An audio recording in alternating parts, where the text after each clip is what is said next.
Hey everybody, welcome back. Mike from SPECTRE Comics. Continuing my series where we're sketching SPECTRE Comics. I'm laying out page 23 of issue 7. When I last left off in the last video in this series, we hadn't quite laid the whole page out yet. I've since laid it out. I've mostly completed it. The only panels we had drawn in the last video were this panel of Arco and Storbo celebrating the win against the rock creatures. And then I actually had a different panel drawn here where kind of a pulled back shot of these two characters celebrating around the pile of rubble that was once the rock creature that they had just taken out. Now, I decided to bring in Spark and Risa because they were standing in the background, but I needed a way to transition the story to the next section of where their adventure is going to take them. So I erase this panel, pull these characters in so they can talk and kind of direct the story. And I had known that I wanted Blip, the little robot here, to go and scan this cave opening and then kind of direct them that, hey, we need to go inside the cave. It'll provide some cover as we're going on towards our final destination, which is way off in the distance here on this asteroid that they had landed on.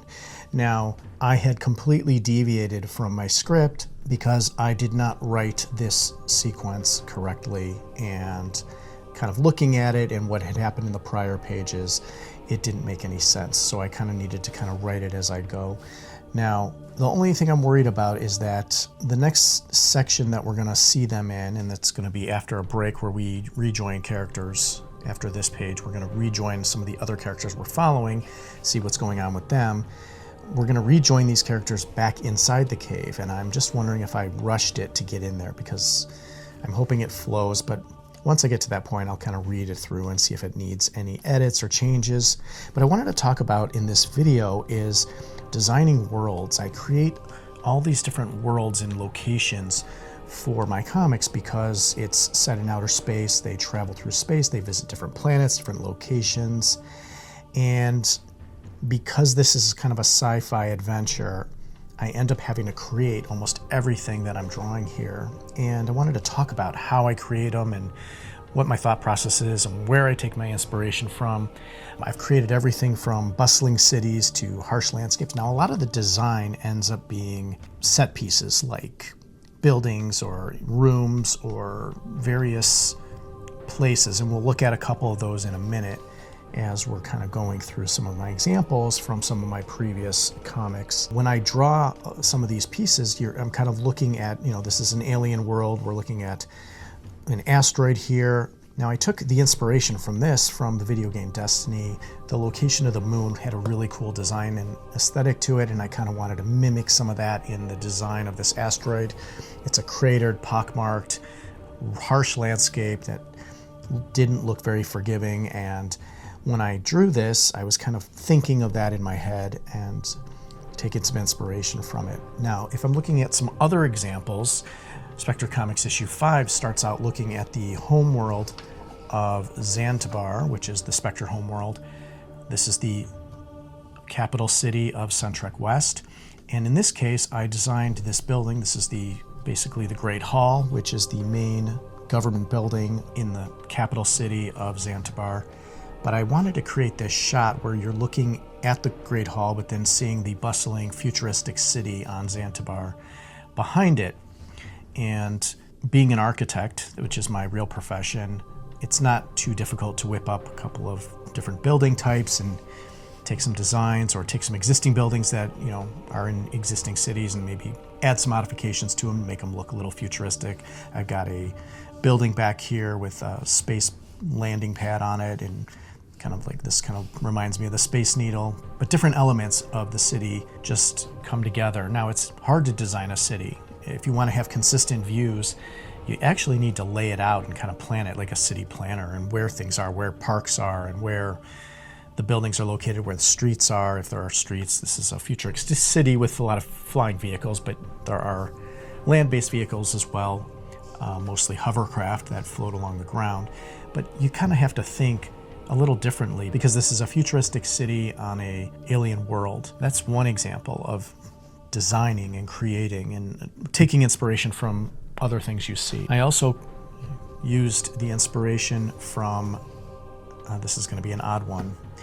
This is a spaceport that's kind of an outpost in the middle of space in one of the sectors of space that are heavily traveled by space travelers. There's these landing pads around, and then it's kind of built into a floating piece of rock with a domed city and a lot of things going on there. But this is actually inspired by one of the Teenage Mutant Ninja Turtle comics, where the Triceratons live on these floating cities in space that are kind of on these built asteroids. They're designed for those is much more elaborate than I've done here, but that was kind of the thought process and where I took inspiration for this domed city. Another example is just regular landscapes. This is Idessa. This is one part of the story in chapter 2 where they land on this world. It's got mountains, it's got forests, it's got lakes. I just needed to draw something realistic in this case because I wasn't looking for anything crazy alien. This is an uninhabited planet in the sector of space that they're traveling in, moving in on their adventure. A lot of it takes place in caves and areas that are kind of common to what we see here on Earth, you know, stuff that you're familiar with. Now, this being the final scene before we move on to the other characters, I needed to kind of show the reader where the characters are going. So I did need this shot here to show that the characters are kind of heading into this cave. So the first thing that's going to happen is Blip here is going to scan with his sensors into the cave, but he's not going to be able to get a good reading all the way into the cave to see if it's safe or how far the tunnels go. The idea here is that he'll scan from the outside, he'll say it looks okay, let's go inside. I can further scan and see how far the cave goes once we're inside. The idea here is that because they're on an alien world that's patrolled by the enemy, they need to move forward so that they can have the element of surprise because the enemy does not know they're here. So I want them to kind of go through this cave and end out on the other side, which will take them closer to their final destination. Another thing to note with this part of the story is I just realized from the script that from the time they landed on this asteroid to the time that this issue is going to end, they're only going to really travel 1 mile.